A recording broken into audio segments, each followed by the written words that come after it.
परस मिटै सोग। छाए जाति एकता अनेकता बलाए जाति। होवती कुचीलता किताबन कुरान की। पाप ही परपक जाते धर्म तसक जाते। भरन गरक जाते साहत विधान की। देवी देव देहो रे संतोख सिंह दूर होते। रीत मेट जाति कथा वेदन पुराण की।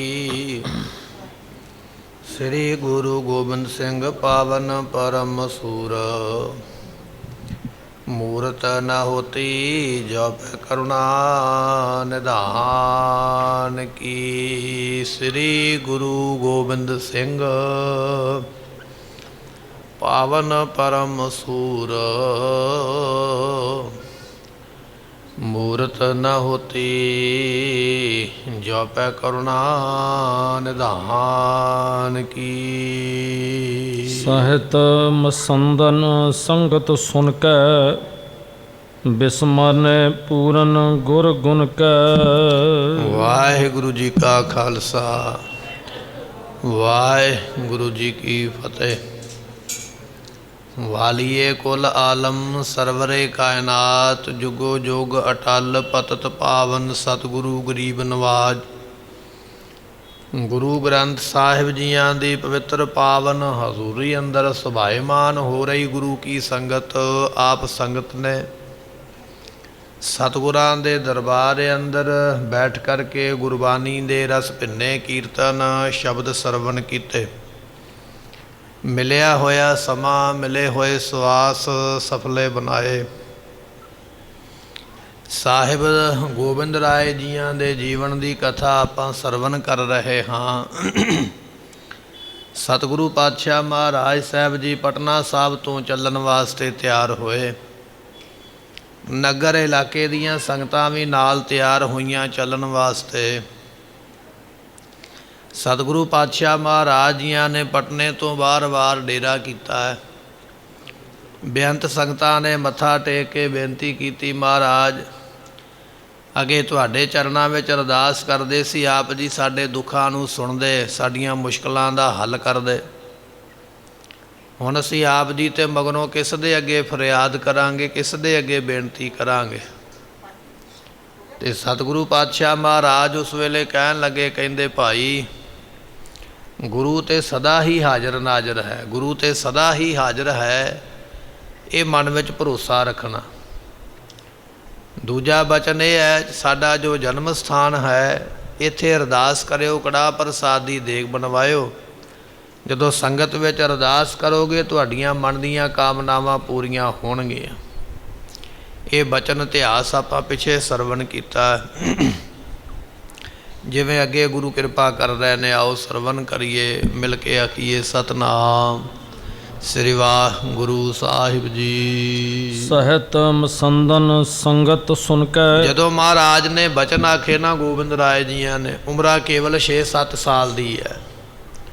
ਜਦੋਂ ਇਹ ਬਚਨ ਆਖੇ ਨਾ ਵੀ ਸਾਡੇ ਜਨਮ ਸਥਾਨ 'ਤੇ ਮੱਥਾ ਟੇਕਿਓ, ਦਰਸ਼ਨ ਕਰਿਓ, ਕੜਾਹ ਪ੍ਰਸਾਦ ਦੀ ਦੇਗ ਬਣਾਇਓ, ਅਰਦਾਸ ਕਰਿਓ, ਤੁਹਾਡੇ ਮਨ ਦੀਆਂ ਕਾਮਨਾਵਾਂ ਪੂਰੀਆਂ ਹੋਣਗੀਆਂ।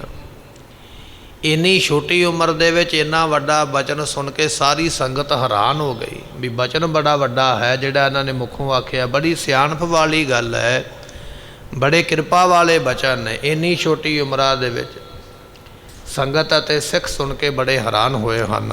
ਬਿਸਮਰਨੇ ਪੂਰਨ ਗੁਰ ਗੁਣ ਕੈ। ਸਾਰਿਆਂ ਨੇ ਆਪਣੇ ਮਨ ਵਿੱਚ ਇਹ ਜਾਣਿਆ ਵੀ ਇਹ ਵਾਕਿਆ ਹੀ ਪੂਰੇ ਗੁਰੂ ਨੇ, ਜਿਨ੍ਹਾਂ ਦੇ ਬਚਨ ਇਹੋ ਜਿਹੇ ਵੱਡੇ ਨੇ। ਬੜੇ ਹੈਰਾਨ ਨੇ ਵੀ ਨਿੱਕੀ ਉਮਰ ਦੇ ਵਿੱਚ ਐਸੇ ਡਾਢੇ ਬਚਨ ਇਹਨਾਂ ਨੇ ਬਖਸ਼ਿਸ਼ ਕੀਤੇ ਹਨ। ਲਗੂ ਬੈ ਮੈਂ ਬਹੁ ਸੁਮਤ ਬਤਾਵੇ। ਇਹਨਾਂ ਦੀ ਉਮਰਾਂ ਤੇ ਛੋਟੀ ਹੈ, 6-7 ਸਾਲ ਦੀ ਉਮਰ ਹੈ, ਕੋਈ ਬਹੁਤੀ ਵੱਡੀ ਨਹੀਂ ਹੈ। ਇਸ ਵੇਲੇ ਪਰ ਬਚਨ ਇਹਨਾਂ ਦੇ ਬੜੇ ਵੱਡੇ ਨੇ, ਛੋਟੀ ਉਮਰਾਂ ਦੇ ਵਿੱਚ ਵੱਡੇ ਬਚਨੇ ਕਹਿਣ ਕਰਨ ਵਾਲੇ ਹਨ।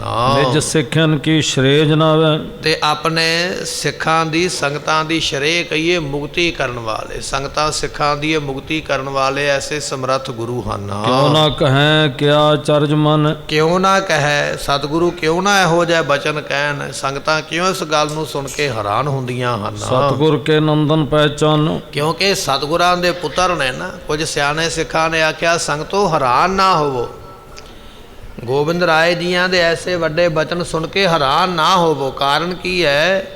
ਇਹ ਗੁਰੂ ਪੁੱਤਰ ਨੇ, ਗੁਰੂ ਤੇਗ ਬਹਾਦਰ ਪਾਤਸ਼ਾਹ ਦੇ ਸਾਹਿਬਜ਼ਾਦੇ ਨੇ। ਇਹ ਵੀ ਵੇਖੋ ਨਾ ਵੀ ਪੁੱਤਰ ਕਿੰਨਾ ਦੇ, ਕੱਲਾ ਇਹ ਵੇਖਦੇ ਪਏ ਵੀ ਉਮਰਾਂ ਛੋਟੀ ਹੈ, ਬਚਨ ਬੜੇ ਵੱਡੇ ਨੇ, ਬੜੇ ਵਿਸ਼ਾਲ ਨੇ, ਬੜੀ ਕਿਰਪਾ ਵਾਲੇ। ਇਹ ਗੱਲ ਵੇਖ ਕੇ ਸੁਣ ਕੇ ਹੈਰਾਨ ਹੁੰਦੇ ਹੋ, ਪਰ ਇਹ ਵੀ ਨਾਲ ਵੇਖੋ ਵੀ ਇਹ ਬੱਚੇ ਕਿੰਨਾ ਦੇ ਨੇ, ਸਪੁੱਤਰ ਕਿੰਨਾ ਦੇ ਨੇ, ਕਿਸ ਗੁਰੂ ਦੇ ਪੁੱਤਰ ਨੇ, ਕਿਸ ਗੁਰੂ ਦੇ ਪੋਤਰੇ ਨੇ।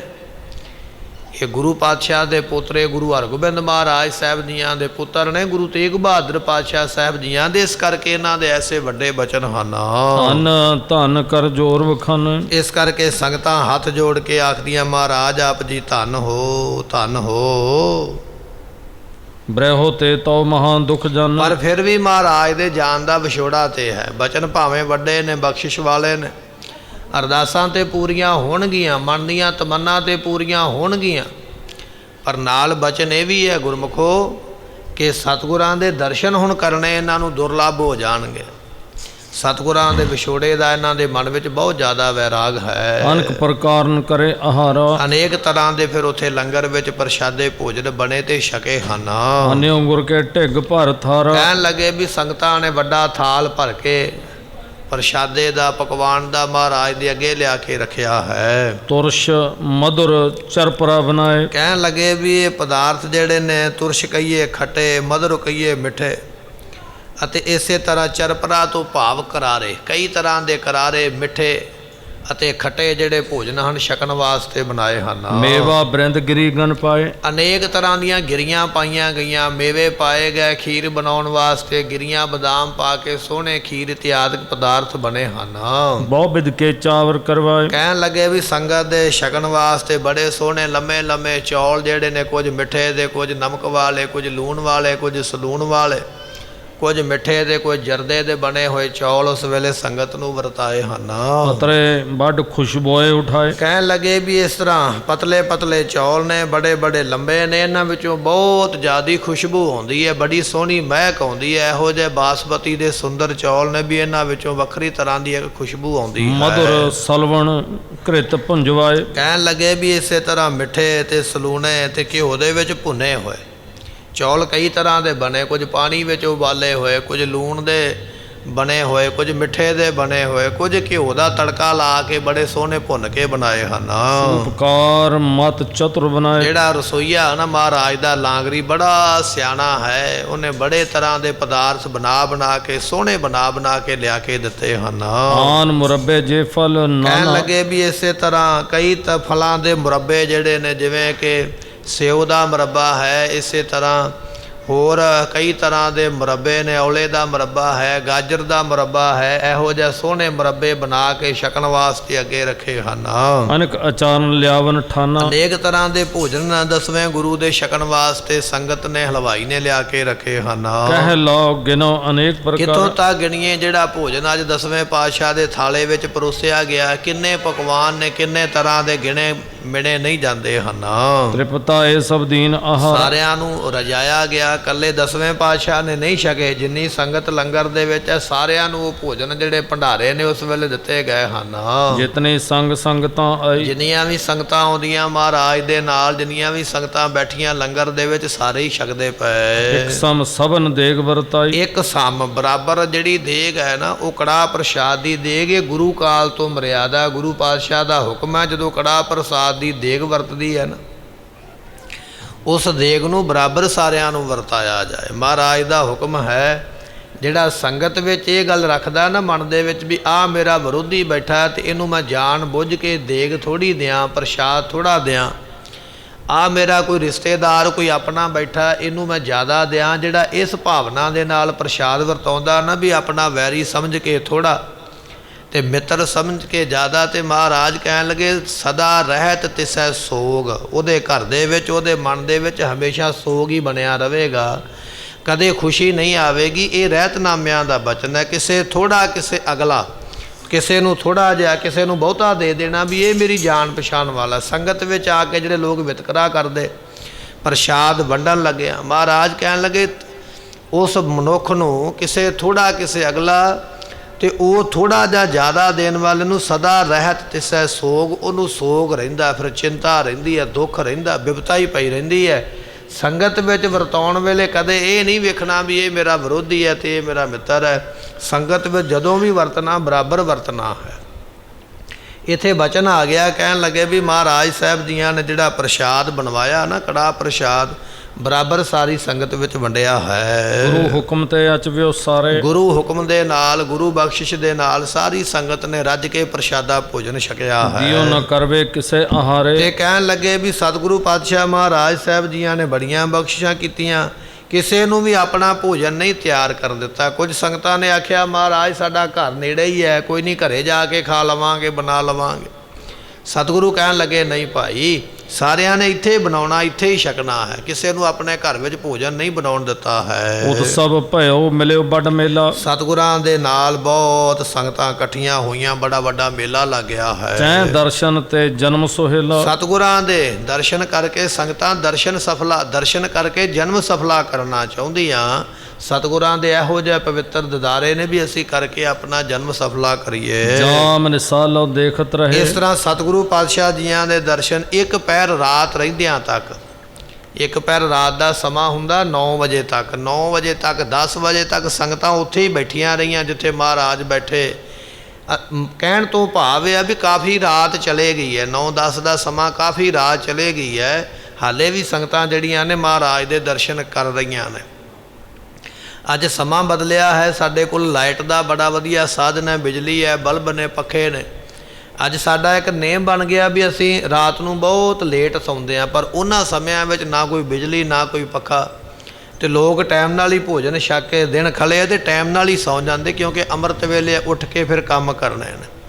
ਪਰ ਉਹਨਾਂ ਸਮਿਆਂ ਦੇ ਵਿੱਚ ਸੰਗਤ 10 ਵਜੇ ਤੱਕ ਜਾਗਦੀ ਰਹੀ, 9 ਵਜੇ ਤੱਕ, ਵੀ ਚਲੋ ਜਿੰਨੇ ਦਰਸ਼ਨ ਹੁੰਦੇ ਮਹਾਰਾਜ ਦੇ ਉਹਨਾਂ ਸਮਾਂ ਕਰ ਲੈਣਾ ਕਰੀਏ। ਬਹੁਰ ਨੀਂਦ ਸੁੱਖ ਕੋ ਉਰ ਲਹੇ, ਸਤਿਗੁਰੂ ਪਾਤਸ਼ਾਹ ਮਹਾਰਾਜ ਜੀਆਂ ਦੇ ਫਿਰ ਆਰਾਮ ਕਰਨ ਦਾ ਸਮਾਂ ਹੋਇਆ, ਪਲੰਘੇ ਤੇ ਪੈ ਕੇ ਆਰਾਮ ਕੀਤਾ ਹੈ। ਨਿਜ ਨਿਜ ਥਾਨ ਜਥਾ ਸੁਖ ਸੋਏ, ਜਿਹੜੀ ਸੰਗਤ ਆਈ ਹੈ ਉਹਨਾਂ ਨੂੰ ਵੀ ਵੱਖੋ ਵੱਖਰੇ ਟਿਕਾਣਿਆਂ ਤੇ ਜਿੱਥੇ ਜਿੱਥੇ ਕਿਸੇ ਨੇ ਆਰਾਮ ਕਰਨਾ, ਸਾਰਿਆਂ ਨੂੰ ਜਿਹੜੀਆਂ ਵਸਤੂਆਂ ਦਿੱਤੀਆਂ ਗਈਆਂ ਹਨ। ਗੁਰਗਨ ਉਰ ਧਰ ਕਰ ਸਭ ਕੋਏ, ਸਤਿਗੁਰੂ ਪਾਤਸ਼ਾਹ ਮਹਾਰਾਜ ਜੀਆਂ ਦੇ ਗੁਰ ਗੁਣ, ਗੁਰੂ ਦੇ ਜਿਹੜੇ ਗੁਣ ਨੇ ਨਾ, ਸੰਗਤ ਵੇਖਦੀ ਪਈ ਹੈ ਮਹਾਰਾਜ ਦੇ ਕਿਹੜੇ ਕਿਹੜੇ ਗੁਣ, ਔਰ ਉਹ ਗੁਣ ਸੰਗਤਾਂ ਧਾਰਨ ਕਰਦੀਆਂ ਪਈਆਂ ਵੀ ਮੈਂ ਇਹ ਗੁਣ ਸਿੱਖਣੇ ਨੇ, ਆਪਣੇ ਗੁਰੂ ਦੇ ਗੁਣ ਲੈਣੇ ਨੇ ਆਪਣੇ ਭਲੇ ਵਾਸਤੇ। ਇਸ ਤਰ੍ਹਾਂ ਸੰਗਤਾਂ ਗੁਣ ਆਪਣੇ ਮਨ ਵਿੱਚ ਧਾਰਨ ਕਰਦੀਆਂ ਹਨ। ਜਾਮ ਨਿਸਾਤੇ ਆਸਾਵਾਰ, ਜਦੋਂ ਅੰਮ੍ਰਿਤ ਵੇਲਾ ਹੋਇਆ, ਗੁਰੂ ਘਰ ਦੀ ਮਰਿਆਦਾ ਗੁਰੂ ਨਾਨਕ ਸਾਹਿਬ ਮਹਾਰਾਜ ਜੀਆਂ ਦੇ ਟਾਈਮ ਤੋਂ ਗੁਰੂ ਘਰ ਦੇ ਵਿੱਚ ਅੰਮ੍ਰਿਤ ਵੇਲੇ ਆਸਾ ਦੀ ਵਾਰ ਦਾ ਕੀਰਤਨ ਹੁੰਦਾ। ਗੁਰੂ ਨਾਨਕ ਸਾਹਿਬ ਮਹਾਰਾਜ ਜੀਆਂ ਦੇ ਨਾਲ ਭਾਈ ਮਰਦਾਨਾ ਜੀ ਰਬਾਬ ਵਜਾਉਂਦੇ, ਅਤੇ ਆਸਾ ਦੀ ਵਾਰ ਬਾਣੀ ਗੁਰੂ ਨਾਨਕ ਸਾਹਿਬ ਪਾਤਸ਼ਾਹ ਨੇ ਰਚੀ ਹੈ। ਇਸ ਵਾਰ ਨੂੰ ਪੜ੍ਹਿਆ ਜਾਂਦਾ। ਥੋੜ੍ਹਾ ਜਿਹਾ ਸਮਾਂ ਅੱਗੇ ਲੰਘਿਆ, ਕੁਝ ਸਲੋਕ ਗੁਰੂ ਅੰਗਦ ਸਾਹਿਬ ਪਾਤਸ਼ਾਹ ਨੇ ਬਖਸ਼ਿਸ਼ ਕੀਤੇ। ਥੋੜ੍ਹਾ ਸਮਾਂ ਅੱਗੇ ਲੰਘਿਆ, ਫਿਰ ਗੁਰੂ ਰਾਮਦਾਸ ਪਾਤਸ਼ਾਹ ਮਹਾਰਾਜ ਨੇ ਕੁਝ ਸਲੋਕ ਅਤੇ ਪੌੜੀਆਂ ਬਖਸ਼ਿਸ਼ ਕੀਤੀਆਂ। ਇਸ ਤਰ੍ਹਾਂ ਆਸਾ ਦੀ ਵਾਰ ਦਾ ਕੀਰਤਨ ਗੁਰੂ ਕਾਲ ਤੋਂ, ਗੁਰੂ ਸਮੇਂ ਤੋਂ ਜਿਹੜਾ ਉਹ ਸੰਗਤ ਵਿੱਚ ਹੁੰਦਾ। ਅੱਜ ਵੀ ਅੰਮ੍ਰਿਤ ਵੇਲਾ ਹੋਇਆ, ਸਤਿਗੁਰਾਂ ਦੇ 10ਵੇਂ ਗੁਰੂ ਦੇ ਦਰਬਾਰ ਦੇ ਵਿੱਚ ਗੁਰੂ ਘਰ ਦੇ ਕੀਰਤਨੀਏ ਜਿਹੜੇ ਨੇ ਉਹ ਗੁਰੂ ਬਾਣੀ ਦਾ ਕੀਰਤਨ ਕਰਕੇ ਆਸਾ ਦੀ ਵਾਰ ਦਾ ਸੁਣਾਉਂਦੇ ਹਨ। ਗਾਇ ਰਬਾਬੀ ਪ੍ਰੇਮ ਉਦਾਰ, ਰਬਾਬਾਂ ਦੇ ਨਾਲ, ਤੰਤੀ ਸਾਜ਼ਾਂ ਦੇ ਨਾਲ, ਗੁਰੂ ਘਰ ਦੀ ਮਰਿਆਦਾ ਸ਼ੁਰੂ ਤੋਂ ਤੰਤੀ ਸਾਜ਼ਾਂ ਦੇ ਨਾਲ ਕੀਰਤਨ ਹੁੰਦਾ। ਤੰਤੀ ਸਾਜ਼ਾਂ ਦੇ ਨਾਲ ਪੱਕੇ ਰਾਗ ਪੜ੍ਹੇ ਜਾਂਦੇ, ਕਿਉਂਕਿ ਗੁਰਬਾਣੀ ਰਾਗਾਂ ਦੇ ਵਿੱਚ ਹੈ, ਅਤੇ ਇਹਨਾਂ ਰਾਗਾਂ ਨੂੰ ਤੰਤੀ ਸਾਜ਼ਾਂ ਦੇ ਨਾਲ, ਜਿਨ੍ਹਾਂ ਦੀ ਤੰਤ ਡੋਰ ਹੁੰਦੀ ਹੈ ਨਾ, ਡੋਰ ਵਾਲੇ ਸਾਜ਼ ਜਿਵੇਂ ਸਰੰਦਾ ਹੈ, ਜਿਵੇਂ ਰਵਾਬ ਹੈ, ਇਹਨਾਂ ਦੇ ਨਾਲ ਪਹਿਲਾਂ ਕੀਰਤਨ ਹੋਇਆ ਕਰਦਾ ਗੁਰੂ ਘਰਾਂ ਦੇ ਵਿੱਚ। ਹੁਣ ਅੱਗੇ ਅੱਗੇ ਸਮਾਂ ਬਦਲਿਆ, ਉਹ ਸਾਜ਼ ਬਦਲ ਗਏ, ਸਾਜ਼ ਤੋਂ ਅੱਗੇ ਫਿਰ ਹਾਰਮੋਨੀਅਮ ਆ ਗਿਆ। ਆਪਾਂ ਅੱਜ ਹਾਰਮੋਨੀਅਮ ਦੇ ਨਾਲ ਕੀਰਤਨ ਸੁਣਦੇ ਹਾਂ। ਰਾਗਾਂ ਤੋਂ ਅੱਗੇ ਫਿਰ ਰੀਤਾਂ ਚੱਲ ਪਈਆਂ, ਸਿੱਧੇ ਸਿੱਧੇ ਸ਼ਬਦ ਰਾਗ ਤੋਂ ਬਾਹਰੀ ਕਰਕੇ। ਰੀਤਾਂ ਤੋਂ ਅੱਗੇ ਫਿਰ ਧਾਰਨਾ ਬਣ ਗਈਆਂ, ਅਤੇ ਧਾਰਨਾ ਤੋਂ ਬਾਅਦ 'ਚ ਹੁਣ ਗੀਤ ਹੀ ਬਣ ਗਿਆ, ਬੜਾ ਕੁਝ ਹੀ ਬਣ ਗਿਆ। ਮਰਿਆਦਾ ਜਿਹੜੀ ਹੈ ਨਾ ਗੁਰੂ ਘਰ ਦੀ ਵਿਗੜ ਗਈ, ਉਹ ਰਹੀ ਨਹੀਂ ਜਿਹੜੀ ਮਹਾਰਾਜ ਨੇ ਬਣਾਈ ਹੈ। ਸਤਿਗੁਰਾਂ ਨੇ ਤੰਤੀ ਸਾਜ਼ਾਂ ਦਾ ਕੀਰਤਨ ਕਰਵਾਇਆ, ਗੁਰਬਾਣੀ ਰਾਗਾਂ ਵਿੱਚ ਲਿਖੀ ਹੈ। ਸਤਿਗੁਰਾਂ ਨੇ ਜਿਹੜੇ ਸਰੂਪ ਲਿਖਾਏ ਗੁਰੂ ਗ੍ਰੰਥ ਸਾਹਿਬ ਦੇ ਲੜੀਵਾਰ ਲਿਖਾਏ, ਬਿਲਕੁਲ ਇੱਕੋ ਲਾਈਨ ਹੈ। ਉਹਨੂੰ ਪਹਿਲਾਂ ਸਿੱਖੇਗਾ ਫਿਰ ਪੜ੍ਹੇਗਾ। ਪਰ ਅੱਜ ਅਸੀਂ ਕੀ ਕੀਤਾ, ਨਾ ਤੇ ਕੀਰਤਨ ਰਹਿ ਗਿਆ ਤੰਤੀ ਸਾਜ਼ਾਂ ਦਾ ਅਤੇ ਨਾ ਰਹਿ ਗਈ ਗੁਰਬਾਣੀ ਸਾਡੇ ਕੋਲ। ਉਹ ਵੱਖੋ ਵੱਖਰੇ ਸ਼ਬਦ ਅਸੀਂ ਸੌਖੇ ਕਰ ਲੈ। ਵੇਦ ਸਾਡੇ ਤੋਂ ਪਹਿਲਾਂ ਲਿਖਿਆ ਗਿਆ ਕਈ ਹਜ਼ਾਰਾਂ ਸਾਲ, ਕੁਰਾਨ ਸਾਡੇ ਤੋਂ ਪਹਿਲਾਂ ਲਿਖੀ ਗਈ ਹੈ ਕਈ ਸੌ ਹਜ਼ਾਰਾਂ ਸਾਲ। ਜਿਵੇਂ ਉਹਨਾਂ ਦੇ ਪੈਗੰਬਰਾਂ ਨੇ ਲਿਖੀ ਹੈ ਲਿਖਾਈ ਹੈ ਉਸੇ ਤਰ੍ਹਾਂ ਹੀ ਹੈ, ਉਹਦੇ ਵਿੱਚ ਕੋਈ ਬਦਲੀ ਨਹੀਂ ਹੈ। ਸਾਡੇ ਪੈਗੰਬਰ ਨੇ ਜਿਵੇਂ ਲਿਖਾਇਆ ਅਸੀਂ ਝੱਟ ਬਦਲੀ ਕਰ ਲਈ। ਜੇ ਸਾਨੂੰ 500 ਸਾਲ ਹੋਇਆ, ਗੁਰੂ ਨਾਨਕ ਸਾਹਿਬ ਜੀ ਦਾ ਪਿੱਛੇ ਆਪਾਂ ਗੁਰਪੁਰਬ ਮਨਾਇਆ 550 ਸਾਲਾਂ।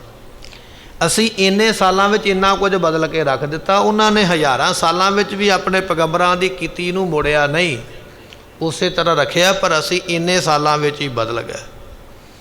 ਅਤੇ ਉਹਦਾ ਸਾਡੇ 'ਤੇ ਅਸਰ ਕੀ ਪਿਆ, ਕੱਲਾ ਕੱਲਾ ਸ਼ਬਦ ਹੋਣ ਕਰਕੇ ਨਾ ਕਿਸੇ ਨੂੰ ਸਿੱਖਣਾ ਪਵੇ, ਨਾ ਮਰਿਆਦਾ ਦੀ ਲੋੜ ਹੈ। ਇੱਕ ਬਿਜ਼ਨਸ ਬਣ ਗਿਆ, ਇੱਕ ਧੰਦਾ ਬਣ ਗਿਆ। ਦਿਨੇ ਰਾਤ ਇੱਧਰ ਉੱਧਰ ਨੂੰ ਭੱਜੇ ਫਿਰੋ। ਬੇਅੰਤ ਅਖੰਡ ਪਾਠ ਹੁੰਦੇ, ਸਹਿਜ ਪਾਠ ਹੁੰਦਾ, ਨਾ ਪੜ੍ਹਨ ਵਾਲਾ ਢੰਗ ਦਾ, ਨਾ ਪੜ੍ਹਾਉਣ ਵਾਲਾ, ਨਾ ਸੁਣਾਉਣ ਵਾਲਾ, ਨਾ ਸੁਣਨ ਵਾਲਾ। ਸਾਰੀ ਮਰਿਆਦਾ ਡਾਵਾਂਡੋਲ ਹੋ ਗਈ। ਪਰ ਗੁਰੂ ਪਾਤਸ਼ਾਹ ਨੇ ਇੱਕ ਲੜੀ ਬਣਾਈ ਸੀ ਵੀ ਇਹਨੂੰ ਸਿੱਖੇਗਾ ਤੇ ਫਿਰ ਪੜ੍ਹੇਗਾ, ਫਿਰ ਕਿਸੇ ਦੇ ਪੱਲੇ ਪਾਵੇਂਗਾ। ਇਸੇ ਤਰ੍ਹਾਂ ਕੀਰਤਨ ਸੀ, ਤੰਤੀ ਸਾਜ਼ਾਂ ਦੇ ਨਾਲ ਸਿੱਖਣਾ ਪੈਂਦਾ, ਬੜਾ ਬੜਾ ਲੰਮਾ ਸਮਾਂ ਲਾ ਕੇ ਉਸਤਾਦਾਂ ਦੀਆਂ ਮਾਰਾਂ ਖਾ ਕੇ ਫਿਰ ਰਾਗ ਆਉਂਦੇ, ਫਿਰ ਰਾਗ ਸੁਣਾਏ ਜਾਂਦੇ। ਪਰ ਅੱਜ ਤੁਹਾਨੂੰ 2-3 ਸੁਰਾਂ ਆਉਣੀਆਂ ਚਾਹੀਦੀਆਂ, ਜਿਹੜਾ ਮਰਜ਼ੀ ਜਿੱਧਰ ਨੂੰ ਮਰਜ਼ੀ ਕੰਮ ਦੱਬੀ ਜਾਓ, ਕੋਈ ਨਹੀਂ ਪੁੱਛਦਾ ਕਿਸੇ। ਜੇ ਸੰਗਤ ਨੇ ਵਿਰੋਧ ਕੀਤਾ ਵੀ ਗੁਰੂ ਕਾਲ ਦੀ ਮਰਿਆਦਾ ਲਾਗੂ ਕਰੀਏ, ਤੇ ਅੱਜ ਵੀ ਤੁਸੀਂ ਵੇਖਦੇ ਹੋ ਨਾ ਦਰਬਾਰ ਸਾਹਿਬ ਦੇ ਵਿੱਚ ਕੀਰਤਨ ਹੁੰਦਾ। ਥੋੜ੍ਹਾ ਸਮਾਂ ਪਹਿਲਾਂ ਉਹਨਾਂ ਨੇ ਤੰਤੀ ਸਾਜ਼ ਸ਼ੁਰੂ ਕੀਤੇ। ਉਹ ਵੀ ਕਿਵੇਂ ਕੀਤੇ, ਆਪਾਂ ਕਹਿੰਦੇ ਆ ਵੀ ਬਸ ਮਿੱਟੀ ਝਾੜੀ ਗੋਂਗਲੂਆਂ ਤੋਂ ਬਹੁਤਾ ਕੁਝ ਨਹੀਂ। ਕੀਰਤਨ ਵਾਜਿਆਂ 'ਤੇ ਹੀ ਹੁੰਦਾ, ਕੀਰਤਨ ਹਾਰਮੋਨੀਅਮ ਦੇ ਨਾਲ ਹੀ ਹੁੰਦਾ ਪਿਆ। ਇੱਕ ਬੰਦੇ ਨੂੰ ਤੰਤੀ ਸਾਜ਼ ਫੜਾ ਕੇ ਕੋਲ ਬਿਠਾ ਦਿੱਤਾ ਵੀ ਤੂੰ ਬਸ ਕੋਲ ਬੈਠੇ ਰਹਿਣਾ। ਚਾਹੀਦਾ ਤੇ ਇਹ ਸੀ ਨਾ ਵੀ ਕੀਰਤਨ ਹੀ ਉਹਦੇ ਨਾਲ ਹੋਵੇ, ਪਰ ਨਹੀਂ ਕਰੇ ਕੌਣ, ਸਿੱਖਣਾ ਪਵੇਗਾ ਨਾ, ਮਿਹਨਤ ਦੀ ਲੋੜ ਹੈ। ਗੁਰੂ ਪਾਤਸ਼ਾਹ ਦੇ ਦਰਬਾਰ ਦੇ ਵਿੱਚ ਕੀਰਤਨ ਕਰਨ ਵਾਲੇ ਜਿਹੜੇ ਗਵਈਏ ਨੇ, ਉਹਨਾਂ ਨੇ ਆ ਕੇ ਕੀਰਤਨ ਕੀਤਾ। ਤੇ ਕੌਣ ਨੇ, ਰਬਾਬੀ, ਰਬਾਬ ਦੇ ਨਾਲ, ਤੰਤੀ ਸਾਜ਼ ਨਾਲ ਕੀਰਤਨ ਕਰਨ ਵਾਲੇ ਬੜੇ ਪ੍ਰੇਮ ਦੇ ਨਾਲ ਕੀਰਤਨ ਕਰਕੇ ਸੁਣਾਉਂਦੇ ਹਨ। ਸੌਚ ਇਸ਼ਨਾਨ ਕਰੇ ਉੱਠ ਕਰਕੇ, ਤੇ ਉਸ ਵੇਲੇ ਸੰਗਤਾਂ ਨੇ ਅੰਮ੍ਰਿਤ ਵੇਲੇ ਉੱਠ ਕੇ ਇਸ਼ਨਾਨ ਪਾਨ ਕਰਕੇ ਤਿਆਰ ਹੋਏ ਹਨ। ਸਿਮਰੈ ਸਤਨਾਮ ਗੁਰ ਹਰਿ ਕੀ। ਸੰਗਤਾਂ ਅੰਮ੍ਰਿਤ ਵੇਲੇ ਉੱਠ ਕੇ ਸਤਿਗੁਰਾਂ ਦੇ ਦਰਬਾਰ ਵਿੱਚ ਸਤਨਾਮ ਵਾਹਿਗੁਰੂ ਦਾ ਜਾਪ ਕਰਦੀਆਂ ਹਨ। ਗੁਰ ਜਾਗੇ ਕਰ ਸੌਚ ਇਸ਼ਨਾਨ। ਇੱਧਰੋਂ ਸਤਿਗੁਰੂ ਪਾਤਸ਼ਾਹ ਮਹਾਰਾਜ ਵੀ ਉੱਠੇ ਅੰਮ੍ਰਿਤ ਵੇਲੇ ਦਾ ਸਮਾਂ ਜਾਣ ਕੇ, ਭਾਵੇਂ ਹਾਲੇ ਗੁਰੂ ਪਦਵੀ 'ਤੇ ਬੈਠੇ ਨਹੀਂ, ਭਾਵੇਂ ਹਾਲੇ ਉਮਰ ਛੋਟੀ ਹੈ। ਅਸੀਂ ਆਮ ਹੀ ਕਹਿ ਦਿੰਦੇ ਨਾ, ਚਲੋ ਕੋਈ ਗੱਲ ਨਹੀਂ, ਬੱਚੇ ਨੂੰ ਸੁੱਤਾ ਰਹਿਣ ਦਿਓ, ਇਹਨੇ ਕੀ ਕਰਨਾ। ਉਠਾਉਂਦੇ ਨਹੀਂ ਤੜਕੇ, ਬੱਚੇ ਨੂੰ ਨਹੀਂ ਉਠਾਉਂਦੇ, ਆਪ ਭਾਵੇਂ ਉੱਠ ਪਈਦਾ, ਆਪ ਕੰਮ ਕਰਨੇ, ਬੱਚੇ ਨੂੰ ਨਹੀਂ ਉਠਾਇਆ ਤੜਕੇ। ਉਹਦੀ ਇਹੋ ਜਿਹਾ ਰੂਟੀਨ ਬਣ ਗਿਆ, ਇਹੋ ਜਿਹਾ ਸੁਭਾਅ ਬਣ ਗਿਆ, ਹੁਣ ਉਹ ਸਾਰੀ ਉਮਰ ਤੜਕੇ ਨਹੀਂ ਉੱਠੇਗਾ, ਕਿਉਂਕਿ ਅਸੀਂ ਉਹਨੂੰ ਬੱਚਾ ਸਮਝ ਕੇ ਛੋਟ ਦੇ ਦਿੱਤੀ ਹੈ। 10ਵੇਂ ਪਾਤਸ਼ਾਹ ਦੀ ਉਮਰ 6-7 ਸਾਲ ਦੀ ਹੈ, ਬਹੁਤੀ ਵੱਡੀ ਨਹੀਂ। ਪਰ ਮਹਾਰਾਜ ਸਾਹਿਬ ਜੀ ਅੰਮ੍ਰਿਤ ਵੇਲੇ ਉੱਠ ਪਏ ਵੀ ਸੰਗਤ ਉੱਠ ਕੇ ਕੀਰਤਨ ਸੁਣਦੀ ਪਈ ਹੈ, ਅਸੀਂ ਵੀ ਉੱਠ ਪਈਏ। ਆਪ ਉੱਠੇ ਨੇ, ਦੀਵਾਨ ਵਿੱਚ ਬੈਠੇ ਹਨ। ਕੋਸ਼ਿਸ਼ ਪਹਿਰੀ 4 ਮਹਾਨਾ। ਬੜੀ ਸੋਹਣੀ ਪੁਸ਼ਾਕ ਮਹਾਰਾਜ ਨੇ, ਸੁੰਦਰ ਪੁਸ਼ਾਕ ਆਪਣੇ ਗਲ ਵਿੱਚ, ਸੁੰਦਰ ਬਸਤਰ ਜਿਹੜੇ ਨੇ ਆਪਣੇ ਗਲ ਵਿੱਚ ਪਹਿਨੇ ਹਨ। ਵੱਡੀ ਪਰਾਤ ਤੇ ਆਵਣ ਲਾਗੇ। ਸਤਿਗੁਰੂ ਪਾਤਸ਼ਾਹ ਜੀਆਂ ਦੇ ਕੋਲ ਅੰਮ੍ਰਿਤ ਵੇਲੇ ਤੋਂ ਸੰਗਤਾਂ ਜਿਹੜੀਆਂ ਨੇ ਦਰਸ਼ਨ ਕਰਨ ਵਾਸਤੇ ਆਉਣ ਲੱਗ ਪਈਆਂ ਹਨ। ਧਰੈ ਉਪਾਇਨ ਮਨ ਅਨੁਰਾਗੇ। ਹੁਣ ਅੰਮ੍ਰਿਤ ਵੇਲੇ ਦੇ ਦਰਸ਼ਨ ਨੇ, ਕੋਈ ਨਾ ਕੋਈ ਭੇਟਾ ਸੰਗਤ, ਕੋਈ ਫੁੱਲ ਲੈ ਕੇ ਆਉਂਦਾ, ਕੋਈ ਗੁਲਦਸਤਾ ਲੈ ਕੇ ਆਉਂਦਾ, ਕੋਈ ਮਾਇਆ, ਕੋਈ ਹੋਰ ਲਿਆ ਕੇ ਰੱਖਦੇ ਹਨ। ਚੌਂ ਦਿਸ਼ ਮੈਂ ਹੈ ਕਰ ਦੀਏ ਬਿਠਾ। 4 ਚੁਫੇਰੇ ਸਤਿਗੁਰਾਂ ਦੇ ਸੰਗਤ ਬੈਠ ਗਈ ਹੈ। ਨਿਜ ਨਿਜ ਦੇਸ਼ ਗੁਰਮੁਖਤ ਖਰਾਏ। ਤੇ ਸਤਿਗੁਰੂ ਪਾਤਸ਼ਾਹ ਮਹਾਰਾਜ ਸਾਹਿਬ ਜੀ ਸਾਰਿਆਂ ਦੇ ਵੱਲ ਘੁੰਮ ਕੇ ਵੇਖਦੇ। ਸੰਗਤ ਬੈਠ ਗਈ 4 ਚੁਫੇਰੇ, ਕੁਝ ਪਿੱਛੇ ਬੈਠ ਗਿਆ, ਕੋਈ ਸੱਜੇ, ਕੋਈ ਖੱਬੇ, ਜਿੱਥੇ ਜਗ੍ਹਾ ਮਿਲੀ ਹੈ।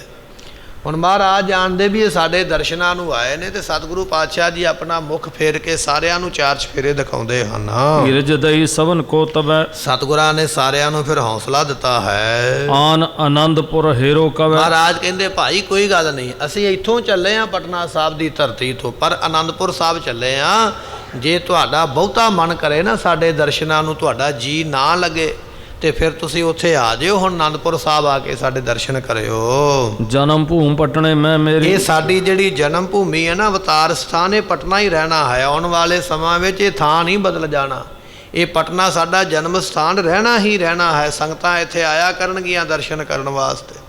ਪਰ ਜੇ ਤੁਹਾਡੀ ਇੱਛਾ ਬਣੇ ਕਿਸੇ ਵੇਲੇ ਤੇ ਤੁਸੀਂ ਆ ਸਕਦੇ ਹੋ ਉੱਥੇ ਸਾਡੇ ਕੋਲ ਦਰਸ਼ਨ ਕਰਨ ਵਾਸਤੇ। ਮਹਿਮਾ ਮਹਾ ਬਿਲੋਕਨ ਕੇਰੀ। ਤੇ ਇਸ ਤਰ੍ਹਾਂ ਬੜੀ ਵੱਡੀ ਮਹਿਮਾ ਸਤਿਗੁਰੂ ਪਾਤਸ਼ਾਹ ਮਹਾਰਾਜ ਜੀ ਵਿਖਾਉਣ ਵਾਸਤੇ ਦਰਸੋ ਨਿਤ ਹੀ ਨੇਮ ਨਿਵਾਹੋ। ਮਹਾਰਾਜ ਕਹਿਣ ਲੱਗੇ ਰੋਜ਼ ਸਾਡੇ ਸਥਾਨ ਦੇ ਦਰਸ਼ਨ ਕਰਿਓ, ਨੇਮ ਰੱਖਿਓ। ਧੰਨ ਦਸਵੇਂ ਪਾਤਸ਼ਾਹ ਮਹਾਰਾਜ ਜੀ ਜੇ ਪਟਨਾ ਸਾਹਿਬ ਛੱਡਣ ਲੱਗੇ ਨਾ ਆਪਣੀ ਮੌਜ ਦੇ ਨਾਲ, ਤੇ ਉੱਥੇ ਵੀ ਇਹ ਬਚਨ ਕਰਦੇ ਵੀ ਸਾਡੇ ਇਸ ਸਥਾਨ ਦੇ ਦਰਸ਼ਨ ਕਰਦੇ ਰਹੋ, ਸੇਵਾ ਕਰਦੇ ਰਹੋ, ਮਨ ਇੱਛਤ ਫਲ ਪ੍ਰਾਪਤ ਹੋਣਗੇ।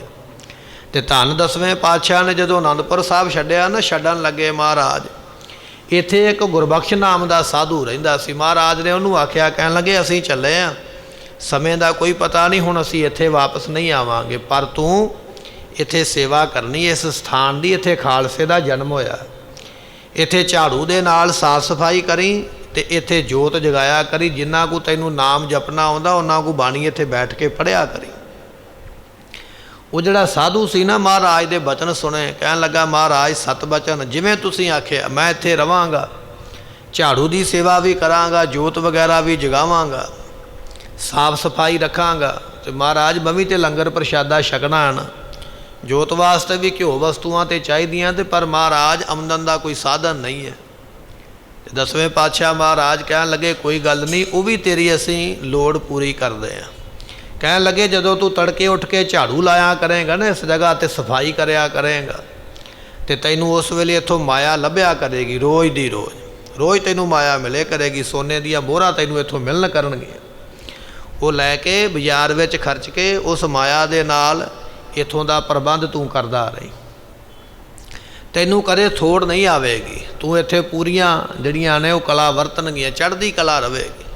ਕੁਝ ਸਮੇਂ ਦੀ ਗੱਲ ਹੈ, ਗੁਰਬਖਸ਼ ਮਸੰਦ ਬਾਅਦ ਵਿੱਚ ਇੱਥੇ ਬੜੀਆਂ ਰੌਣਕਾਂ ਹੋ ਜਾਣੀਆਂ, ਪਰ ਹੁਣ ਅਸੀਂ ਆਨੰਦਪੁਰ ਸਾਹਿਬ ਨੂੰ ਛੱਡ ਕੇ ਚੱਲੇ ਹਾਂ। ਸਮਾਂ ਇਹੋ ਜਿਹਾ ਬਣ ਗਿਆ। ਤੇ ਗੁਰਮੁਖੋ ਦਸਵੇਂ ਪਾਤਸ਼ਾਹ ਮਹਾਰਾਜ ਦੇ ਜਾਣ ਤੋਂ ਮਗਰੋਂ ਉਹ ਸੇਵਾਦਾਰ ਗੁਰੂ ਘਰ ਦਾ ਸੇਵਾ ਕਰਦਾ ਰਿਹਾ। ਕਹਿੰਦੇ ਵਾਕਿਆ ਹੀ ਉਹਨੂੰ ਮਾਇਆ ਲੱਭਦੀ ਹੈ। ਮਾਇਆ ਖਰਚ ਕੇ ਉਹ ਗੁਰੂ ਘਰ ਦੇ ਜਿਹੜੇ ਕਾਰਜ ਉੱਥੇ ਹੋਣ ਵਾਲੇ ਨਿੱਕੇ ਮੋਟੇ ਕਰ ਛੱਡਦਾ। ਥੋੜ੍ਹਾ ਸਮਾਂ ਲੰਘਿਆ। ਗੁਲਾਬ ਰਾਏ ਨਾਮ ਦਾ ਖੱਤਰੀ, ਜਿਹੜਾ ਮਹਾਰਾਜ ਦਾ ਭਰਾ ਹੀ ਲੱਗਦਾ, ਰਿਸ਼ਤੇਦਾਰੀ ਦੇ ਵਿੱਚ ਹੈ ਸੋਢੀ, ਉਹਨੇ ਫਿਰ ਆਨੰਦਪੁਰ ਸਾਹਿਬ ਆ ਕੇ ਕਬਜ਼ਾ ਕਰ ਲਿਆ। ਕਹਿਣ ਲੱਗਾ ਵੀ ਦਸਵੇਂ ਪਾਤਸ਼ਾਹ ਦੇ ਚਲੇ ਗਿਆ, ਹੁਣ ਮੈਂ ਗੁਰੂ ਆ ਅੱਗੇ ਆਉਣ ਵਾਲਾ। ਬਾਬਾ ਸੂਰਜਮਲ ਜੀ ਦਾ ਇਹ ਪੁੱਤਰ ਸੀ, ਤੇ ਬਾਬਾ ਸੂਰਜਮਲ ਗੁਰੂ ਤੇਗ ਬਹਾਦਰ ਪਾਤਸ਼ਾਹ ਦੇ ਭਰਾ ਸਨ। ਹੁਣ ਗੁਰੂ ਤੇਗ ਬਹਾਦਰ ਪਾਤਸ਼ਾਹ ਦੇ ਪੁੱਤਰ ਨੇ ਗੁਰੂ ਗੋਬਿੰਦ ਸਿੰਘ, ਅਤੇ ਸੂਰਜਮਲ ਦਾ ਪੁੱਤਰ ਹੈ ਗੁਲਾਬ ਰਾਏ, ਤੇ ਚਾਚੇ ਉਹ ਤਾਇਓ ਭਰਾ ਹੀ ਹੋਏ ਨਾ।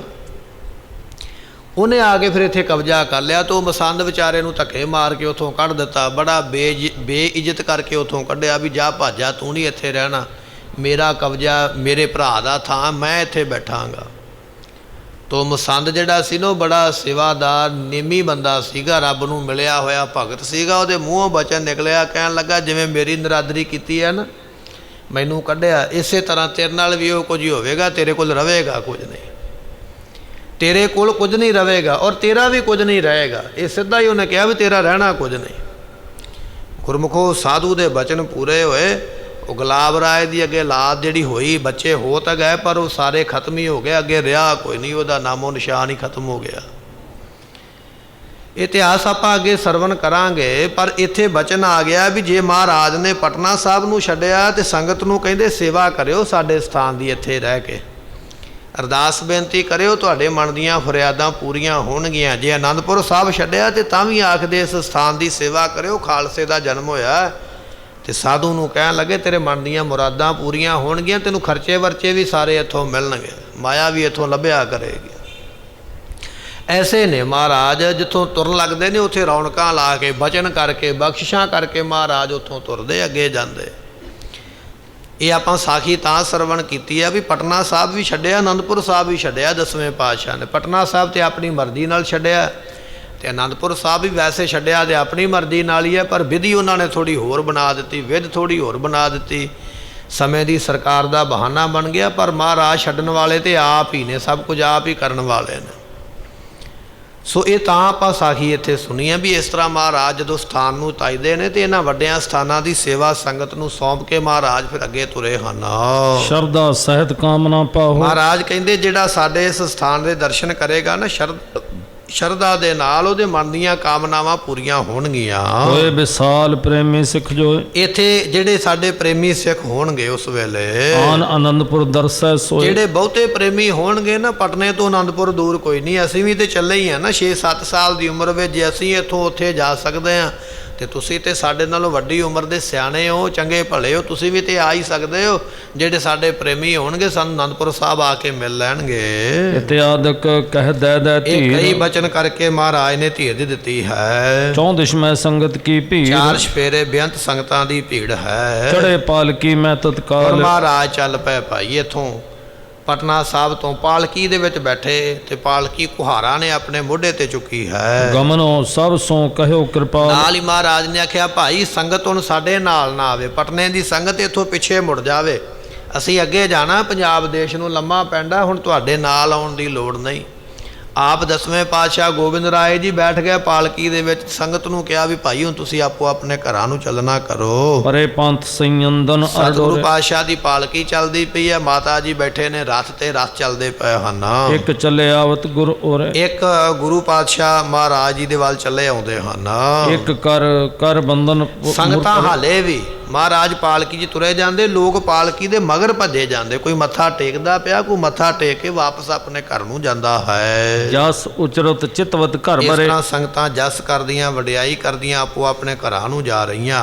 ਇੱਕ ਦੂਰ ਲੋ ਗੁਰ ਸੰਗ ਆਏ। ਸਤਿਗੁਰੂ ਪਾਤਸ਼ਾਹ ਜੀ ਦੇ ਕੁਝ ਸੰਗਤਾਂ ਨਾਲ ਹੀ ਕਹਿੰਦੇ ਕੋਈ ਗੱਲ ਨਹੀਂ ਮਹਾਰਾਜ ਅਸੀਂ ਮੁੜ ਜਾਵਾਂਗੇ, ਪਰ ਜਿੰਨਾ ਕੁ ਪੰਧ ਅਸੀਂ ਨਾਲ ਜਾ ਸਕਦੇ ਹਾਂ ਨਾ ਰਸਤੇ ਤੇ ਉਹਨਾਂ ਕੁ ਸਫ਼ਰ ਸਾਨੂੰ ਨਾਲ ਆ ਲੈਣ ਦਿਓ, ਅਸੀਂ ਹਾਲੇ ਹੋਰ ਦਰਸ਼ਨ ਕਰਨੇ। ਐਸੇ ਕਈ ਪਿਆਸੇ ਮਨ ਨੇ ਗੁਰੂ ਦੇ ਦਰਸ਼ਨਾਂ ਵਾਲੇ ਜਿਹੜੇ ਨਾਲ ਪੈਦਲ ਤੁਰੇ ਆਉਂਦੇ ਹਨ। ਕਹਿ ਬਹੁ ਬਾਰੀ ਸਿੱਖ ਹਟਾਏ। ਤੇ ਕਹਿਣ ਲੱਗੇ ਸਤਿਗੁਰੂ ਵਾਰ-ਵਾਰ ਕਹਿੰਦੇ ਨਹੀਂ ਭਾਈ ਮੁੜ ਜਾਓ, ਹੁਣ ਮੁੜ ਜਾਓ, ਲੰਮਾ ਸਫ਼ਰ ਹੋ ਗਿਆ, ਹੁਣ ਮੁੜ ਜਾਓ। ਇਸ ਤਰ੍ਹਾਂ ਵਾਰ-ਵਾਰ ਕਹਿ ਕੇ ਉਹਨਾਂ ਨੂੰ ਮੋੜਦੇ ਹਨ। ਚਰਨ ਸਪਰ ਸੈ ਅੰਸੂਗੇ। ਤੇ ਸੰਗਤਾਂ ਜਿਹੜੀਆਂ ਨੇ ਨਾ ਮਹਾਰਾਜ ਦੇ ਚਰਨਾਂ ਨੂੰ ਹੱਥ ਲਾ ਕੇ ਜਦੋਂ ਮੱਥਾ ਟੇਕਦੀਆਂ ਤੇ ਅੱਖਾਂ ਦੇ ਹੰਝੂ ਜਿਹੜੇ ਨੇ ਮਹਾਰਾਜ ਦੇ ਚਰਨਾਂ ਤੇ ਡਿੱਗਦੇ ਆ ਕੇ। ਵਿਰਾਗ ਆ ਗਿਆ ਨਾ ਸੰਗਤ ਦੇ ਮਨ ਵਿੱਚ ਵੀ ਸਾਡਾ ਪਿਆਰਾ ਗੁਰੂ ਸਾਨੂੰ ਛੱਡ ਕੇ ਜਾ ਰਿਹਾ। ਕਹਿਣ ਲੱਗੇ ਵੀ ਨੇਤਰਾਂ ਦੇ ਵਿੱਚੋਂ ਵਿਰਾਗ ਦਾ ਜਲ ਵਹਿੰਦਾ ਤੇ ਉਹ ਜਿਹੜੇ ਅਥਰੂ ਨੇ ਮਹਾਰਾਜ ਦੇ ਚਰਨਾਂ ਤੇ ਪੈਂਦੇ। ਸਤਿਗੁਰਾਂ ਦੇ ਚਰਨ ਧੋ ਦਿੱਤੇ ਸੰਗਤ ਨੇ ਆਪਣੇ ਅਥਰੂ ਦੇ ਨਾਲ, ਐਸਾ ਵਿਰਾਗ ਹੈ। ਇੱਕ ਥਿਰ ਰਹੇ ਏਕ ਹਟ ਹਿਰ। ਕਹਿਣ ਲੱਗੇ ਵੀ ਇੱਕ ਤੇ ਉੱਥੇ ਖਲੋਤੇ ਰਹਿ ਵੀ ਚਲੋ ਹੁਣ ਅੱਗੇ ਨਹੀਂ ਜਾਣਾ, ਇੱਥੇ ਖਲੋ ਕੇ ਵੇਖੀਏ ਜਿੱਥੋਂ ਤੱਕ ਦਰਸ਼ਨ ਹੁੰਦੇ। ਤੇ ਕੁਝ ਉਹ ਸਨ ਜਿਹੜੇ ਪਿੱਛੇ ਨੂੰ ਮੁੜ ਪਏ ਵੀ ਚਲੋ ਮਹਾਰਾਜ ਨੇ ਆਖਿਆ ਤੇ ਮੁੜ ਜਾਣਾ ਕਰੀਏ। ਜੋ ਜਿਸ ਜੋਗ ਸੋ ਜਾਨ ਸੁਜਾਨਾ। ਸਤਿਗੁਰੂ ਪਾਤਸ਼ਾਹ ਨੇ ਵੇਖਿਆ ਵੀ ਕਿਹੜਾ ਕਾਹਦੇ ਜੋਗਾ, ਕਿਉਂਕਿ ਗੁਰੂ ਘਰ ਦੇ ਵਿੱਚ ਚਿਹਰੇ ਦੀ ਗੱਲ ਨਹੀਂ ਹੈ ਵੀ ਸੋਹਣਾ ਕੌਣ ਹੈ ਤੇ ਘੱਟ ਸੋਹਣਾ ਕੌਣ ਹੈ। ਇੱਥੇ ਇਹ ਨਹੀਂ ਵੇਖਿਆ ਜਾਂਦਾ। ਗੁਰੂ ਨੇ ਇਹ ਵੇਖਿਆ ਵੀ ਇਹਨਾਂ ਦੀ ਭਾਵਨਾ ਕਿੰਨੀ ਹੈ। ਜਿੰਨੀ ਕੋਈ ਭਾਵਨਾ ਰੱਖਦਾ ਸੀ, ਜਿੰਨੀ ਕੋਈ ਸੇਵਾ ਕਰਦਾ, ਉਸ ਮੁਤਾਬਕ ਸਤਿਗੁਰਾਂ ਨੇ ਸਾਰਿਆਂ ਨੂੰ ਸਤਿਕਾਰ ਦਿੱਤਾ ਹੈ। ਸਿਰੋਂ ਪਾਉ ਦੇਵੋ ਤਿਸਥਾਨਾ। ਸਤਿਗੁਰੂ ਪਾਤਸ਼ਾਹ ਜੀਆਂ ਨੇ ਗੁਰੂ ਘਰ ਵੱਲੋਂ ਸਿਰੋਂ ਪਾਉ ਦੀਆਂ ਬਖਸ਼ਿਸ਼ਾਂ ਕੀਤੀਆਂ ਹਨ। ਸਾਦਰ ਸਗਰੇ ਕਰੇ ਵਿਸਰਜਨ। ਕਹਿਣ ਲੱਗੇ ਵੀ ਇਸ ਤਰ੍ਹਾਂ ਮਹਾਰਾਜ ਨੇ ਬੜੇ ਸਤਿਕਾਰ ਦੇ ਨਾਲ ਸਾਰੀਆਂ ਸੰਗਤਾਂ ਨੂੰ ਵਾਪਸ ਮੋੜਿਆ ਹੈ। ਲਖ ਸੁਭਾਵ ਔਰ ਹਰਖਤ ਗਨ ਤੇ ਜਨ। ਜਿਹੜੀਆਂ ਸੰਗਤਾਂ ਨੇ ਸਤਿਗੁਰਾਂ ਦਾ ਸੁਭਾਅ ਜਾਣ ਕੇ, ਮਲਾਪੜਾ ਸੁਭਾਅ ਜਾਣ ਕੇ, ਬਖਸ਼ਿਸ਼ਾਂ ਕਰਨ ਵਾਲਾ ਸੁਭਾਅ ਜਾਣ ਕੇ, ਰਹਿਮਤਾਂ ਕਰਨ ਵਾਲਾ ਮਹਾਰਾਜ ਜੀਆਂ ਦਾ ਸੁਭਾਅ ਜਾਣ ਕੇ ਸੰਗਤਾਂ ਮਹਾਰਾਜ ਦੇ ਗੁਣਾਂ ਨੂੰ ਯਾਦ ਕਰਦੀਆਂ ਹਨ। ਕਰਤ ਪ੍ਰਸ਼ੰਸਾ ਸਦਨ ਸਿਧਾਰੇ। ਸੰਗਤਾਂ ਇਸੇ ਤਰ੍ਹਾਂ ਆਪੋ ਆਪਣੇ ਘਰਾਂ ਨੂੰ ਤੁਰੀਆਂ ਜਾਂਦੀਆਂ ਹਨ। ਗੁਰ ਬ੍ਰਹਿ ਤੇ ਦੁਖ ਧੀਰਜ ਪਰ ਟਾਰ। ਸਤਿਗੁਰਾਂ ਦੇ ਵਿਛੋੜੇ ਦਾ ਹਾਲੇ ਦੁੱਖ ਹੈ। ਸੰਗਤਾਂ ਦੇ ਮਨ ਵਿੱਚ ਹਾਲੇ ਹੰਝੂ ਹਨ। ਸਤਿਗੁਰਾਂ ਦੇ ਵਿਛੋੜੇ ਦੀ ਐਸੀ ਤਾਬ ਇਹਨਾਂ ਨੂੰ ਲੱਗੀ ਹੋਈ ਹੈ। ਇਮ ਪਟਣੇ ਪੁਰ ਸੰਗਤ ਬਰੀ। ਇਸ ਤਰ੍ਹਾਂ ਕਹਿਣ ਲੱਗੇ ਵੀ ਸੰਗਤਾਂ ਮਹਾਰਾਜ ਦਾ ਦਿਦਾਰਾ ਕਰਕੇ ਵਾਪਸ ਮੁੜੀਆਂ ਤੇ ਪਟਨੇ ਸ਼ਹਿਰ ਨੂੰ, ਪਟਨੇ ਦੇ ਘਰ ਨੂੰ, ਆਪੋ ਆਪਣੇ ਘਰਾਂ ਨੂੰ ਗਈਆਂ ਹਨ। ਘਰ ਘਰ ਸਭਨ ਵਾਰਤਾ ਕਰੀ। ਸਤਿਗੁਰਾਂ ਦੀ ਵਡਿਆਈ ਸੰਗਤਾਂ ਆਪੋ ਆਪਣੇ ਘਰ ਵਿੱਚ ਜਾ ਕੇ ਕਰਦੀਆਂ, ਮਹਾਰਾਜ ਦੀ ਸ਼ੋਭਾ ਕਰਦੇ ਹਨ। ਸਿਵਕਾ ਪਰ ਗੁਰ ਕੀਨ ਪਿਆਨਾ। ਇੱਧਰ ਸਤਿਗੁਰੂ ਜੀ ਪਾਲਕੀ ਤੇ ਚੜ੍ਹ ਕੇ ਤੇ ਅੱਗੇ ਰਸਤੇ ਨੂੰ ਚੱਲ ਪਏ ਹਨ। ਨਰਨੇ ਉਠਾਏ ਸਮਗਰੀ ਨਾਨਾ। ਤੇ ਸਤਿਗੁਰਾਂ ਦੇ ਨਾਲ ਜਿਹੜੇ ਸਿੱਖ ਨੇ ਜਿਹੜਾ ਸਮਾਨ ਨਾਲ ਲੈ ਕੇ ਜਾਣਾ ਸੀ, ਨਾਲ ਲੈ ਕੇ ਸੰਗਤਾਂ ਸਮਾਨ ਤੁਰ ਪਈਆਂ ਹਨ। ਮਾਤ ਨਾਨਕੀ ਸੰਯੰਦਨ ਵਿਖੇ। ਮਾਤਾ ਨਾਨਕੀ ਜੀ ਰਥ ਦੇ ਉੱਪਰ ਚੜੇ ਹੋਏ ਹਨ। ਪੋਤਰੇ ਕੋ ਪ੍ਰਤਾਪ ਵੱਡ ਤੇ ਵਿਖੇ। ਮਾਤਾ ਜੀ ਆਪਣੇ ਪੋਤਰੇ ਦਾ ਪ੍ਰਤਾਪ ਵੇਖਦੇ ਪਏ ਵੀ ਕਿੰਨੀ ਸੰਗਤ ਨੇ ਪਿਆਰ ਕੀਤਾ, ਕਿੰਨੀ ਸੰਗਤ ਛੱਡਣ ਵਾਸਤੇ ਆਈ ਹੈ, ਕਿੰਨੀਆਂ ਸੰਗਤਾਂ ਨੂੰ ਇਹਨਾਂ ਨੇ ਵਰ ਬਖਸ਼ਿਸ਼ ਕੀਤੇ। ਮਾਤਾ ਸਾਹਿਬ ਮਾਤਾ ਨਾਨਕੀ ਜੀ ਜਿਹੜੇ ਨੇ ਆਪਣੇ ਪੋਤਰੇ ਦਾ ਪ੍ਰਤਾਪ ਜਾਣਦੇ ਨੇ ਵੀ ਕੈਸੀ ਮਹਿਮਾ ਵਾਲੇ ਹਨ। ਸ਼੍ਰੀ ਗੁਜਰੀ ਚਾਲੀ ਚੜ੍ਹ ਡੋਰੇ। ਮਾਤਾ ਗੁਜਰੀ ਸਾਹਿਬ ਜੀ ਕਹਿਣ ਲੱਗੇ ਡੋਰੇ ਦੇ ਵਿੱਚ ਚੜ੍ਹ ਕੇ, ਉਹਦੇ ਡੋਰੇ ਦੇ ਵਿੱਚ ਚੜ੍ਹ ਕੇ ਮਾਤਾ ਗੁਜਰੀ ਜੀ ਚੱਲੇ ਹਨ। ਗਮਨੇ ਮੁਕਰ ਪੱਛਮ ਔਰੇ। ਤੇ ਪੱਛਮ ਦੇ ਵੱਲ, ਕਿਉਂਕਿ ਪੂਰਬ ਦੇ ਵੱਲ ਹੈ ਨਾ ਪਟਨਾ ਸਾਹਿਬ, ਪੂਰਬ ਦੀ ਦਿਸ਼ਾ ਵੱਲ, ਤੇ ਪੂਰਬ ਦੇ ਵੱਲੋਂ ਫਿਰ ਪੱਛਮ ਦੇ ਵੱਲ ਮੂੰਹ ਕਰਕੇ ਜਾਂ ਪਟਨੇ ਵੱਲ ਪਿੱਠ ਕਰਕੇ ਤੇ ਇਧਰ ਅਨੰਦਪੁਰ ਸਾਹਿਬ ਨੂੰ ਮੂੰਹ ਕਰਕੇ ਚੱਲ ਪਏ ਹਨ। ਦੋਏ ਜਾਮ ਲੌਕੀਨ ਪਿਆਨ। 2 ਪੈਰ 6 ਘੰਟੇ ਲਗਾਤਾਰ ਉਹ ਕਾਫਲਾ ਚੱਲਦਾ ਰਿਹਾ। ਮਹਾਰਾਜ ਦਾ ਪਰਿਵਾਰ ਜਿਹੜਾ ਨਾ, ਜਿੰਨੀਆਂ ਸੰਗਤਾਂ ਨਾਲ ਸੇਵਾਦਾਰ 6 ਘੰਟੇ ਲਗਾਤਾਰ ਸਫ਼ਰ ਦੇ ਉੱਪਰ ਚੱਲੇ ਹਨ। ਡੇਰਾ ਕਰਿਓ ਢਰਿਓ ਜਬ ਭਾਨੂ। ਤੇ ਜਦੋਂ ਦਿਨ ਢਲਿਆ ਨਾ, ਸ਼ਾਮ ਪੈ ਗਈ, ਵੇਖਿਆ ਵੀ ਹੁਣ ਅੱਗੇ ਸਫ਼ਰ ਨਹੀਂ ਹੋ ਸਕਦਾ, ਇੱਥੇ ਪ੍ਰਸ਼ਾਦੇ ਪਾਣੀ ਦਾ ਪ੍ਰਬੰਧ ਕਰਨਾ। ਸੋਹਣੀ ਜੀ ਜਗ੍ਹਾ ਵੇਖ ਕੇ, ਜਿੱਥੋਂ ਵਸੋਂ ਵਾਲੀ ਜਗ੍ਹਾ ਵੇਖੀ ਆ, ਕੋਈ ਪਿੰਡ ਨੇੜੇ ਆ ਗਿਆ, ਕੋਈ ਸ਼ਹਿਰ ਨੇੜੇ ਆ ਗਿਆ, ਇਸ ਤਰ੍ਹਾਂ ਵੇਖ ਕੇ ਫਿਰ ਰਾਹ ਦੇ ਵਿੱਚ ਪੜਾ ਕੀਤਾ ਹੈ। ਖਾਨ ਪਾਨ ਸਗਰੋ ਕਰਵਾਏ। ਸਾਰਿਆਂ ਨੂੰ ਫਿਰ ਪ੍ਰਸ਼ਾਦਾ ਭੋਜਨ ਉਸ ਵੇਲੇ ਛਕਾਇਆ ਹੈ। ਪਸ਼ੂਨ ਤ੍ਰਿਣ ਦਾਨਾ ਗਨ। ਮਹਾਰਾਜ ਦੇ ਨਾਲ ਪਸ਼ੂ ਵੀ ਨੇ। ਹੁਣ ਬੈਲ ਜਿਹੜੇ ਨੇ ਗੱਡਾ ਖਿੱਚਣ ਵਾਲੇ, ਉਹਨਾਂ ਨੂੰ ਘਾਹ ਪਾਇਆ ਗਿਆ। ਘੋੜੇ ਜਿਹੜੇ ਨੇ ਸਵਾਰੀ ਦੇਣ ਵਾਲੇ, ਘੋੜਿਆਂ ਨੂੰ ਵੀ ਕਹਿੰਦੇ ਦਾਣਾ ਪਾਇਆ ਗਿਆ। ਰੱਥ ਹੁਣ ਘੋੜਿਆਂ ਨੇ ਖਿੱਚਣਾ। ਇਸੇ ਤਰ੍ਹਾਂ ਕੁਝ ਮਹਾਰਾਜ ਦੇ ਨਾਲ ਸਿੱਖ ਘੋੜਿਆਂ ਤੇ ਚੜ੍ਹਨ ਵਾਲੇ ਨੇ, ਉਹਨਾਂ ਘੋੜਿਆਂ ਨੂੰ ਦਾਣਾ ਇਤਿਆਦਿਕ ਪਾਇਆ ਹੈ। ਨਿਕਟ ਜੇ ਸਿੱਖ ਸੁਨ ਕਰ ਸਵਿਆ। ਜਿਹੜੇ ਨੇੜੇ ਨੇੜੇ ਸਿੱਖ ਸਨ ਉਹ ਸਾਰੇ ਆਏ ਹਨ। ਅਪਰ ਅਕੋਰਨ ਦਰਸ਼ਨ ਪਾਏ। ਹੁਣ ਇੱਥੋਂ ਦੀਆਂ ਸੰਗਤਾਂ, ਜਿੱਥੋਂ ਮਹਾਰਾਜ ਲੰਘ ਕੇ ਜਾਂਦੇ, ਜਿਹੜੀਆਂ ਸੰਗਤਾਂ ਨੂੰ ਪਤਾ ਲੱਗਾ ਵੀ 10ਵਾਂ ਗੁਰੂ ਜਾ ਰਿਹਾ ਹੈ, ਉਹ ਸੰਗਤਾਂ ਆ ਗਈਆਂ ਇਲਾਕੇ ਦੀਆਂ, ਆਪੋ ਆਪਣੀ ਭੇਟਾ ਰੱਖ ਕੇ ਨਮਸਕਾਰ ਕਰਦੀਆਂ ਹਨ। ਇਸੀ ਰੀਤ ਗੁਰਮਾਰਗ ਚਾਲੇ। ਇਸ ਤਰ੍ਹਾਂ ਮਹਾਰਾਜ ਭਾਈ ਰਸਤੇ ਤੇ ਚੱਲੇ ਜਾ ਰਹੇ ਹਨ। ਨਿਸ ਵਿਸਰਾਮ ਕਰੈ ਸੁਖ ਨਾਲ। ਸਤਿਗੁਰੂ ਜੀ ਰਾਤ ਨੂੰ ਪੜਾ ਕਰਦੇ ਤੇ ਦਿਨੇ ਕਰਦੇ ਸਫ਼ਰ। 5-6 ਘੰਟੇ ਸਫ਼ਰ ਕਰਕੇ ਫਿਰ ਰੁਕ ਜਾਂਦੇ, ਕਿਉਂਕਿ ਪਸ਼ੂਆਂ ਨੂੰ ਵੀ ਤੇ ਆਰਾਮ ਦੇਣਾ ਨਾ, ਘੋੜੇ ਨੂੰ ਆਰਾਮ ਦੇਣਾ, ਬਲਦਾਂ ਨੂੰ ਆਰਾਮ ਦੇਣਾ। ਜਿਹੜੇ ਕੁਹਾਰ ਪਾਲਕੀ ਚੋਕੇ ਤੁਰਦੇ ਨੇ ਮਜ਼ਦੂਰ ਵਿਚਾਰੇ, ਉਹਨਾਂ ਨੇ ਵੀ ਆਰਾਮ ਕਰਨਾ। ਕਿੰਨਾ ਕੁ ਲੰਮਾ ਸਫ਼ਰ ਬੰਦਾ ਤੁਰ ਕੇ ਰੋਜ਼ ਕਰੇ। 5-6 ਘੰਟੇ ਸਫ਼ਰ ਕਰਦੇ, ਬਾਕੀ ਸਮਾਂ ਠਹਿਰ ਕੇ ਫਿਰ ਆਰਾਮ ਕਰਦੇ ਹਨ। ਦਿਨ ਮਹਿ ਗਮਨੈ ਮਗ ਜੁਗ ਜਾਮ। ਸਤਿਗੁਰੂ ਪਾਤਸ਼ਾਹ ਜੀ ਦਿਨੇ 2 ਪਹਿਰ ਚੱਲਦੇ ਨੇ। 3 ਘੰਟਿਆਂ ਦਾ ਇੱਕ ਪਹਿਰ ਹੁੰਦਾ ਤੇ 2 ਪਹਿਰਾਂ ਦਾ ਸਮਾਂ 6 ਘੰਟੇ ਬਣ ਜਾਂਦਾ। ਵੀ 6 ਘੰਟੇ 24 ਘੰਟਿਆਂ ਵਿੱਚੋਂ 6 ਘੰਟੇ ਸਫ਼ਰ ਕਰਦੇ ਤੇ ਬਾਕੀ 18 ਘੰਟੇ ਜਿਹੜੇ ਨੇ ਉਹ ਆਰਾਮ ਕਰਦੇ ਹਨ।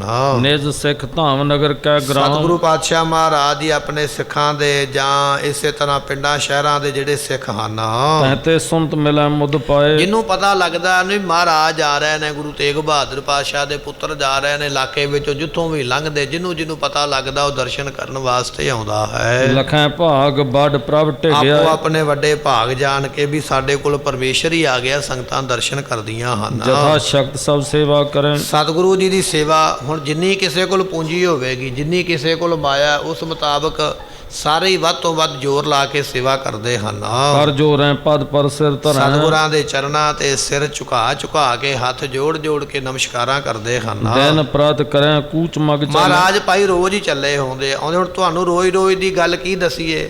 ਰੋਜ਼ ਦੀ ਗੱਲ ਇਹ ਆ ਵੀ ਰੋਜ਼ ਹੀ ਸਫ਼ਰ ਹੁੰਦਾ, ਰਾਤ ਨੂੰ ਪੜਾਅ ਹੁੰਦਾ, ਅਗਲੇ ਦਿਨ ਫਿਰ ਸਫ਼ਰ ਹੁੰਦਾ। ਇਸ ਤਰ੍ਹਾਂ ਲਗਾਤਾਰ ਸਫ਼ਰ ਦੇ ਉੱਪਰ ਹਨ। ਉਲੰਘਤ ਆਏ ਪੰਥ ਵਿਸਾਲ। ਚਲਦਿਆਂ ਮਹਾਰਾਜ ਨੇ ਕਾਫੀ ਸਫ਼ਰ ਤੈਅ ਕਰ ਲਿਆ ਤੇ ਫਿਰ ਕਹਿੰਦੇ ਰਸਤੇ ਵਿੱਚ ਇੱਕ ਸ਼ਹਿਰ ਆ ਗਿਆ। ਮਹਾਰਾਜ ਉੱਥੇ ਆ ਗਏ ਹਨ। ਸਿਵਕੀ ਪੁਰੀ ਮੁਕਤ ਦਾ ਪਾਵਨ। ਸ਼ਿਵ ਜੀ ਦੀ ਪੁਰੀ, ਜਿਸ ਨੂੰ ਕਾਂਸ਼ੀ ਕਿਹਾ ਜਾਂਦਾ। ਕਾਂਸ਼ੀ ਸ਼ਹਿਰ ਜਿਹੜਾ ਨਾ, ਕਹਿੰਦੇ ਸ਼ਿਵ ਜੀ ਨੇ ਵਸਾਇਆ ਹੈ। ਤੇ ਉਹਨਾਂ ਨੇ ਆਖਿਆ ਸੀ ਜਿਹੜਾ ਇੱਥੇ ਵਸੇਗਾ ਨਾ, ਉਹਨੂੰ ਮੁਕਤੀ ਮਿਲੇਗੀ। ਇਹ ਵਰਦਾਨ ਦਿੱਤਾ ਸੀ ਸ਼ਿਵ ਜੀ ਨੇ ਆਪਣੀ ਪੁਰੀ ਨੂੰ। ਤੇ ਲੋਕ ਇਸ ਲਾਲਚ ਨੂੰ ਉੱਥੇ ਆ ਕੇ ਰਹਿਣ ਲੱਗ ਪਏ ਵੀ ਚਲੋ ਉੱਥੇ ਰਵਾਂਗੇ ਤੇ ਮੁਕਤ ਹੋ ਜਾਵਾਂਗੇ। ਗੰਗਾ ਦੇ ਕਿਨਾਰੇ ਬਣਿਆ ਹੋਇਆ ਇਹ ਸਥਾਨ ਹੈ ਕਾਂਸ਼ੀਪੁਰੀ। ਹਿੰਦੂ ਮਤ ਦਾ ਬਹੁਤ ਵੱਡਾ ਇਤਿਹਾਸਕ ਸ਼ਹਿਰ ਹੈ ਔਰ ਧਾਰਮਿਕ ਸਥਾਨ ਹੈ। ਵੇਦਾਂ ਸ਼ਾਸਤਰਾਂ ਦੀ ਪੜ੍ਹਾਈ ਜਿਹੜੀ ਪੰਡਤ ਲੋਕਾਂ ਨੂੰ ਉੱਥੇ ਕਰਾਈ ਜਾਂਦੀ ਹੈ, ਸਿੱਖਿਆ ਉੱਥੋਂ ਮਿਲਦੀ ਹੈ। ਕਾਂਸ਼ੀ ਦੇ ਵਿੱਚ ਹੈ ਸਭ ਤੋਂ ਵੱਡਾ ਇਹਨਾਂ ਦਾ ਉਹ ਜਗ੍ਹਾ ਜਿੱਥੇ ਵੇਦ ਪੜ੍ਹਾਏ ਜਾਂਦੇ, ਬ੍ਰਾਹਮਣਾਂ ਨੂੰ, ਪੰਡਤਾਂ ਨੂੰ, ਜਿੱਥੇ ਸ਼ਾਸਤਰ ਪੜ੍ਹਾਏ ਜਾਂਦੇ। ਇੱਥੇ ਕਬੀਰ ਸਾਹਿਬ ਜੀਆਂ ਦਾ ਵੀ ਇਤਿਹਾਸਕ ਸਥਾਨ ਹੈ। ਕਬੀਰ ਸਾਹਿਬ ਵੀ ਕਾਂਸ਼ੀ ਵਿੱਚ ਰਹਿੰਦੇ ਰਹੇ। ਭਗਤ ਰਵਿਦਾਸ ਵਰਗਿਆਂ ਦੀਆਂ ਵੀ ਉੱਥੇ ਯਾਦਗਾਰਾਂ ਬਣੀਆਂ ਹੋਈਆਂ। ਕਬੀਰ ਸਾਹਿਬ ਜੀਆਂ ਦਾ ਵੀ ਉੱਥੇ ਉਹ ਸਥਾਨ ਹੈ ਜਿੱਥੇ ਉਹਨਾਂ ਨੇ ਰਹਿ ਕੇ ਸਮਾਂ ਬਤੀਤ ਕੀਤਾ। ਇਹ ਕਾਂਸ਼ੀ ਇੱਕ ਇਤਿਹਾਸਕ ਸ਼ਹਿਰ ਹੈ ਜਿੱਥੇ ਇਹ ਵਸਿਆ ਹੋਇਆ ਗੰਗਾ ਦੇ ਕਿਨਾਰੇ। ਅਤੇ ਉੱਥੋਂ ਦੇ ਲੋਕ ਇੱਥੋਂ ਦੀ ਬੜੀ ਮਹਿਮਾ ਦੱਸਦੇ ਨੇ ਔਰ ਬੜੀ ਮਹਿਮਾ ਹੈ ਇੱਥੋਂ ਦੀ। ਭਗਵਾਨ ਸ਼ਿਵ ਦੇ ਬਚਨ ਸਨ ਵੀ ਜਿਹੜਾ ਇੱਥੇ ਮਰੇਗਾ ਜਾਂ ਰਵੇਗਾ ਉਹ ਮੁਕਤ ਹੋਵੇਗਾ। ਇਸ ਕਰਕੇ ਘੁੱਗ ਵਸਿਆ ਬਹੁਤ ਵੱਡਾ ਸ਼ਹਿਰ ਹੈ। ਜੈ ਵਿਦਿਆ ਬੜ ਪੜਨ ਪੜਾਵਨ। ਕਹਿਣ ਲੱਗੇ ਵੀ ਇਸ ਸ਼ਹਿਰ ਦੇ ਵਿੱਚ ਵੱਡੇ ਵੱਡੇ ਵਿਦਵਾਨ ਪੰਡਤ ਜਿਹੜੇ ਨੇ ਨਾ, ਸ਼ਾਸਤਰ ਪੜ੍ਹਨ ਵਾਲੇ, ਵੇਦ ਪੜ੍ਹਨ ਵਾਲੇ, ਸਿਮਰਤੀਆਂ ਪੜ੍ਹਨ ਵਾਲੇ, ਪੁਰਾਣ ਤੇ ਕੁਰਾਨ ਪੜ੍ਹਨ ਵਾਲੇ ਜਿਹੜੇ ਵੱਡੇ ਵੱਡੇ ਪੰਡਤ ਨੇ, ਵਿਦਵਾਨ ਨੇ, ਇੱਥੇ ਬੈਠ ਕੇ ਵਿਦਿਆ ਪੜ੍ਹਦੇ ਹਨ। ਏਤਕ ਦਿਨ ਮੈਂ ਸੋ ਨਿਅਰ ਆਈ। ਚਲਦਿਆਂ ਚਲਦਿਆਂ ਕਈ ਦਿਨਾਂ ਦਾ ਸਫ਼ਰ ਹੋ ਗਿਆ ਤੇ ਅੱਜ ਮਹਾਰਾਜ ਜੀ ਕਾਂਸ਼ੀ ਦੇ ਨੇੜੇ ਆ ਗਿਆ। ਕਾਂਸ਼ੀ ਉਹ ਸ਼ਹਿਰ ਹੈ ਜਿੱਥੇ ਮਹਾਰਾਜ ਆ ਕੇ ਪਹੁੰਚੇ ਹਨ। ਜੁਗ ਮਾਤਨ ਸੋ ਕਹਿਤ ਸੁਨਾਈ। ਉਸ ਵੇਲੇ ਸਤਿਗੁਰੂ ਪਾਤਸ਼ਾਹ ਮਹਾਰਾਜ ਜੀਆਂ ਨੇ ਦੋਨਾਂ ਮਾਤਾਵਾਂ ਨੂੰ, ਮਾਤਾ ਨਾਨਕੀ ਜੀ ਜੋ ਮਹਾਰਾਜ ਦੇ ਦਾਦੀ ਜੀ ਲੱਗਦੇ, ਮਾਤਾ ਗੁਜਰੀ ਜੀ ਜੋ ਮਾਂ ਲੱਗਦੇ ਨੇ, ਦੋਵਾਂ ਮਾਤਾਵਾਂ ਨੂੰ ਸਤਿਗੁਰੂ ਸੁਣਾ ਕੇ ਉਸ ਵੇਲੇ ਕਹਿਣ ਲੱਗੇ ਹਨ, ਕੇਤਕ ਸਮੇਂ ਬਸੈ ਇਸ ਨਗਰੀ। ਕਹਿਣ ਲੱਗੇ ਮਾਤਾ ਜੀ ਸਾਡਾ ਮਨ ਕਰਦਾ ਵੀ ਇੱਥੇ ਕੁਝ ਦਿਨ ਰਹੀਏ, ਕਿਉਂਕਿ ਆਪਾਂ ਲਗਾਤਾਰ ਹੀ ਸਫ਼ਰ ਕਰਦੇ ਆਉਂਦੇ ਹਾਂ, ਦਿਨੇ ਰੋਜ਼ ਚੱਲਦੇ ਹਾਂ, ਰਾਤ ਨੂੰ ਆ ਕੇ ਇੱਥੇ ਸੌਂਈਦਾ, ਪਰ ਸਾਡਾ ਮਨ ਕਰਦਾ ਵੀ ਇੱਥੇ ਕਈ ਦਿਨ ਰਹਿ ਕੇ ਨਾ ਕੁਝ ਦਿਨ ਆਰਾਮ ਕਰੀਏ, ਸਰੀਰ ਦੀ ਥਕਾਵਟ ਦੂਰ ਹੋ ਜਾਏਗੀ, ਪਸ਼ੂ ਵੀ ਵਿਚਾਰੇ ਥੱਕੇ ਹੋਏ ਉਹ ਵੀ ਥਕਾਵਟ ਦੂਰ ਕਰ ਲੈਣਗੇ, ਔਰ ਸੰਗਤਾਂ ਵੀ ਕੋਈ ਸਮਾਂ ਆਰਾਮ ਕਰ ਲੈਣਗੀਆਂ। ਇਸ ਕਰਕੇ ਸਾਡਾ ਵਿਚਾਰ ਇਹ ਹੈ ਵੀ ਕੁਝ ਦਿਨ ਜਿਹੜਾ ਨਾ ਇੱਥੇ ਰਹਿਣਾ ਕਰੀਏ, ਆਰਾਮ ਕਰਨਾ ਕਰੀਏ। ਮੈਂ ਮੰਡਲ ਮੈਂ ਮਹਾ ਉਜਗਰੀ। ਕਿਉਂਕਿ ਇਹ ਧਰਤੀ ਦੇ ਉੱਪਰ ਬਹੁਤ ਵੱਡਾ ਇੱਕ ਸਥਾਨ ਹੈ ਜਿਸ ਨੂੰ ਕਾਂਸ਼ੀ ਕਿਹਾ ਜਾਂਦਾ, ਬੜਾ ਪ੍ਰਸਿੱਧ ਸਥਾਨ ਹੈ, ਬੜਾ ਪਵਿੱਤਰ ਸਥਾਨ ਇਸ ਨੂੰ ਲੋਕ ਆਖਦੇ ਹਨ। ਗਨ ਗੁਣਵੰਤੇ ਦਿਜਤੇ ਆਦ। ਕਿਉਂਕਿ ਇੱਥੇ ਬੜੇ ਬੜੇ ਗੁਣਵੰਤੇ ਪੰਡਤ ਰਹਿੰਦੇ ਨੇ, ਵਿਦਵਾਨ, ਵਿਦਿਆ ਪੜ੍ਹਨ ਵਾਲੇ। ਮਹਾਰਾਜ ਦੇ ਦਰਬਾਰ ਦੇ ਵਿੱਚ ਵਿਦਵਾਨਾਂ ਦਾ ਬੜਾ ਸਤਿਕਾਰ ਹੈ। ਉਹ ਇਹ ਨਹੀਂ ਵੇਖਦੇ ਵੀ ਇਹ ਕਿਹੜੇ ਧਰਮ ਦਾ, ਕਿਹੜੇ ਮਤ ਦਾ, ਸਤਿਕਾਰ ਬੜਾ ਕਰਦੇ। 10ਵੇਂ ਪਾਤਸ਼ਾਹ 52 ਕਵੀ ਦੇ ਮਹਾਰਾਜ ਦੇ ਦਰਬਾਰ ਵਿੱਚ ਰਹਿੰਦੇ, ਵੱਖ-ਵੱਖ ਭਾਸ਼ਾ ਦਾ ਗਿਆਨ ਰੱਖਣ ਵਾਲੇ, ਵੱਖ-ਵੱਖ ਗ੍ਰੰਥਾਂ ਦੀ ਵਿਦਿਆ ਪੜ੍ਹਨ ਵਾਲੇ, ਤੇ ਮਹਾਰਾਜ ਜੀ ਆਪ ਵੀ ਵਿਦਵਾਨਾਂ ਦਾ ਬੜਾ ਸਤਿਕਾਰ ਕਰਦੇ। ਮਹਾਰਾਜ ਕਹਿਣ ਲੱਗੇ ਇਹ ਉਹ ਨਗਰੀ ਹੈ ਜਿੱਥੇ ਵਿਦਵਾਨ ਘੜੇ ਜਾਂਦੇ ਨੇ, ਵਿਦਵਾਨ ਬਣਾਏ ਜਾਂਦੇ ਵਿਦਿਆ ਪੜ੍ਹਾ ਕੇ।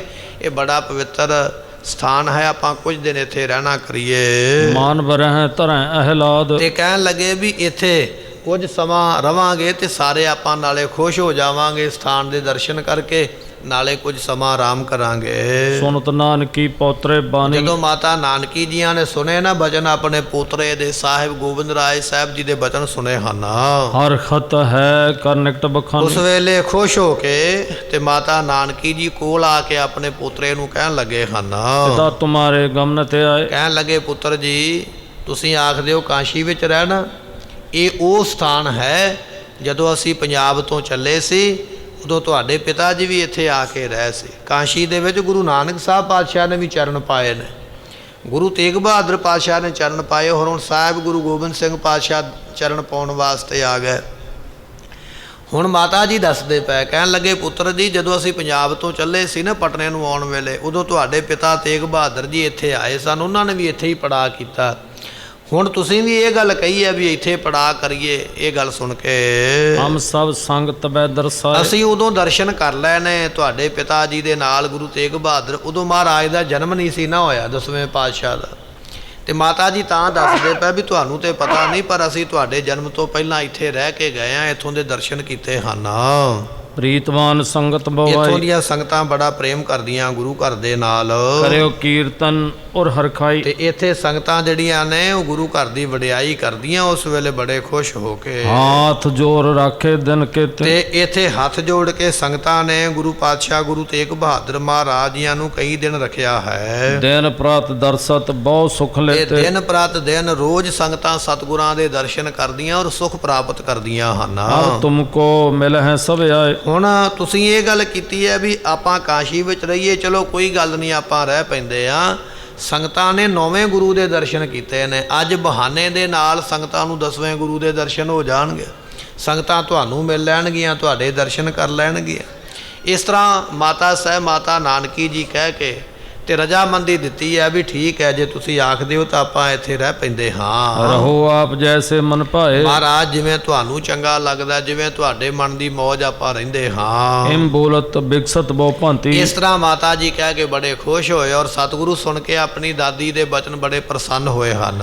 ਦਾਸਨ ਸਾਥ ਕਰਤ ਪੁਨਵਾਤੀ। ਸਤਿਗੁਰੂ ਪਾਤਸ਼ਾਹ ਜੀ ਫਿਰ ਦਾਸਾਂ ਨੂੰ, ਸੇਵਕਾਂ ਨੂੰ, ਸਿੱਖਾਂ ਨੂੰ ਉਸ ਵੇਲੇ ਕਹਿਣ ਲੱਗੇ ਹਨ, ਕਾਸ਼ੀ ਵਹਿਰ ਆਏ ਕਰ ਖਰੇ। ਕਹਿਣ ਲੱਗੇ ਭਾਈ ਕਾਸ਼ੀ ਤੋਂ ਬਾਰ-ਬਾਰ ਸੋਹਣਾ ਜਿਹਾ ਥਾਂ ਵੇਖ ਕੇ ਤੇ ਰੁਕ ਚੱਲੀਏ, ਆਪਾਂ ਪੜਾਅ ਕਰਨਾ ਕਰੀਏ। ਸਕਲ ਵਹੀਰ ਮਿਲਾਵਨ ਕਰੇ। ਤੇ ਸਾਰਾ ਵਹੀਰ ਜਿਹੜਾ ਪਿੱਛੇ ਆ ਰਿਹਾ, ਕਿਉਂ ਗੱਡੇ ਜਿਹੜੇ ਨੇ ਹੁਣ ਘੋੜਾ ਤੇ ਤੇਜ਼ ਤੁਰਦਾ, ਪਰ ਬਲਦ ਨਹੀਂ ਨਾ ਤੇਜ਼ ਤੁਰਦੇ, ਹੌਲੀ ਹੌਲੀ ਤੁਰਦੇ, ਗੱਡਿਆਂ ਨੂੰ ਖਿੱਚਣਾ ਹੁੰਦਾ, ਉਹ ਗੱਡੇ ਪਿੱਛੇ ਰਹਿ ਗਏ ਸਨ।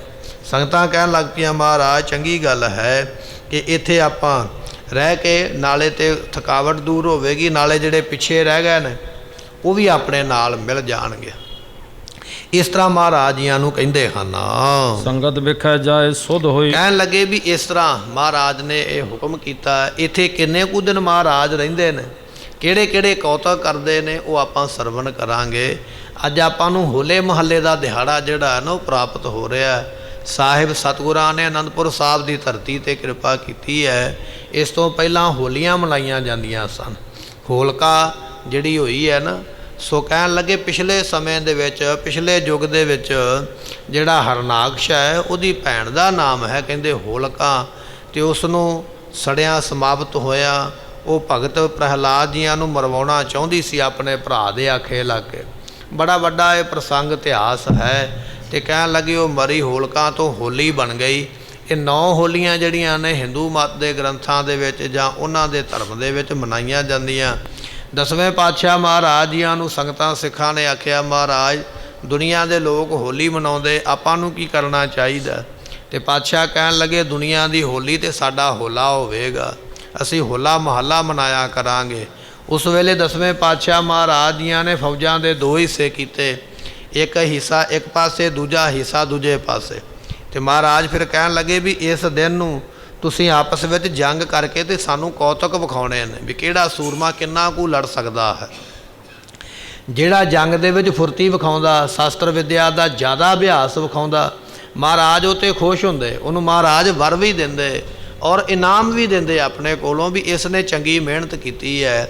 ਇਸ ਤਰ੍ਹਾਂ ਉਹਨਾਂ ਨੇ ਬਚਨ ਵੀ ਦਰਜ ਕੀਤੇ ਵੀ ਦੁਨੀਆ ਦੀਆਂ ਹੋਲੀਆਂ ਸਾਡੇ ਖਾਲਸੇ ਦਾ ਹੋਲਾ ਹੋਇਆ ਕਰੇਗਾ।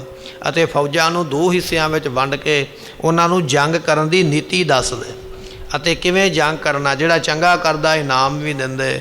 ਭਾਈ ਸਾਹਿਬ ਭਾਈ ਨੰਦ ਲਾਲ ਜੀ ਨੇ ਲਿਖਿਆ, ਕਹਿਣ ਲੱਗੇ ਜਦੋਂ ਫੌਜਾਂ ਲੜਦੀਆਂ ਨਾ ਆਪਸ ਵਿੱਚ, ਮਹਾਰਾਜ ਦੇ ਬਣਾਏ ਜਥੇ ਜਦੋਂ ਕੌਤਕ ਕਰਕੇ ਵਿਖਾਉਂਦੇ, 10ਵੇਂ ਪਾਤਸ਼ਾਹ ਮਹਾਰਾਜ ਦੀ ਹੱਥਾਂ ਵਿੱਚ ਗੁਲਾਲ ਲੈ ਕੇ, ਰੰਗ ਲੈ ਕੇ, ਆਪ ਮੁੱਠਾਂ ਭਰ ਭਰ ਕੇ ਉਹਨਾਂ ਦੇ ਉੱਤੇ ਸੁੱਟਿਆ ਕਰਦੇ ਅਤੇ ਖੁਸ਼ੀ ਮਨਾਇਆ ਕਰਦੇ। ਸੋ ਇਸ ਤਰ੍ਹਾਂ ਗੁਰੂ ਘਰ ਦੇ ਵਿੱਚ ਇਹ ਜਿਹੜਾ ਹੋਲਾ ਮਹੱਲਾ ਹੈ, ਇਹ 10ਵੇਂ ਪਾਤਸ਼ਾਹ ਮਹਾਰਾਜ ਸਾਹਿਬ ਗੁਰੂ ਗੋਬਿੰਦ ਸਿੰਘ ਜੀਆਂ ਨੇ ਪ੍ਰਾਰੰਭ ਕਰਵਾਇਆ ਅਤੇ ਸੰਗਤਾਂ ਉਦੋਂ ਤੋਂ ਮਨਾਉਂਦੀਆਂ ਹੋਈਆਂ। ਅੱਜ ਵੀ ਅਨੰਦਪੁਰ ਸਾਹਿਬ ਦੀ ਧਰਤੀ 'ਤੇ ਇਹ ਜਿਹੜਾ ਦਿਹਾੜਾ ਹੈ ਹੋਲਾ ਅਤੇ ਮਹੱਲਾ ਮਨਾਇਆ ਜਾਂਦਾ। ਮਹੱਲਾ ਜਿਹੜਾ ਨਿਹੰਗ ਸਿੰਘ ਕੱਢਦੇ ਨੇ ਘੋੜਿਆਂ ਦੇ ਉੱਪਰ, ਕਿੱਲਾ ਵਗੈਰਾ ਪਟਨਾ ਅਤੇ ਇਸ ਤਰ੍ਹਾਂ ਜੰਗੀ ਕਰਤੱਵ ਕਰਕੇ ਵਿਖਾਉਣੇ, ਜੰਗ ਦੇ ਕੌਤਕ ਕਰਨੇ। ਅੱਜ ਵੀ ਉਹ ਪਰੰਪਰਾ ਜਿਹੜੀ ਹੈ ਉਹ ਖਾਲਸੇ ਦੇ ਵਿੱਚ ਜਿਉਂ ਦੀ ਤਿਉਂ ਬਣੀ ਹੋਈ ਹੈ। ਇਹ ਅੱਜ ਦਾ